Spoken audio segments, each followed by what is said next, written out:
এই রাজকুমারীকে একটা ডাইনি বুড়ি ছোট থেকে উঁচু একটা লাইট হাউসের মধ্যে বন্দি করে রেখেছিল, যার কারণে তাকে সারাদিন সেখানে একা একাই কাটাতে হতো। এজন্য সে সময় কাটানোর জন্য সারাদিন তার বন্ধু গিরগিটির সাথে খেলাধুলা করত।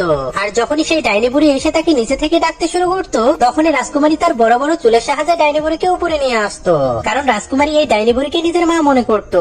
এজন্য সে ডাইনি বুড়িকে বলতো, মা তুমি আমাকে একা এখানে ফেলে চলে যাও কেন, আমার এখানে একা থাকতে অনেক ভয় করে। তখন ডাইনি বুড়ি তাকে বলে, আমার সারাদিন অনেক কাজ করতে হয়, এজন্য আমি ঘরে থাকতে পারি না।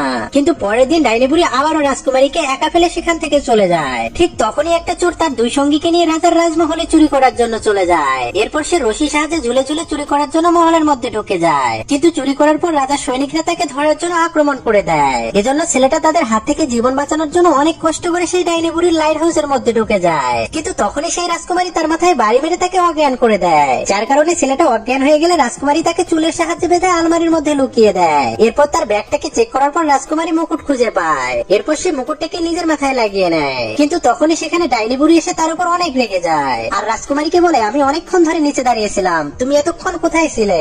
যা শোনার পর রাজকুমারী অনেক মন খারাপ করে দাঁড়িয়ে থাকে। বন্ধুরা, তোমরা পরের পর্ব দেখতে চাইলে অবশ্যই চ্যানেলটিতে সাবস্ক্রাইব করে কমেন্টে পার্ট 2 লিখুন।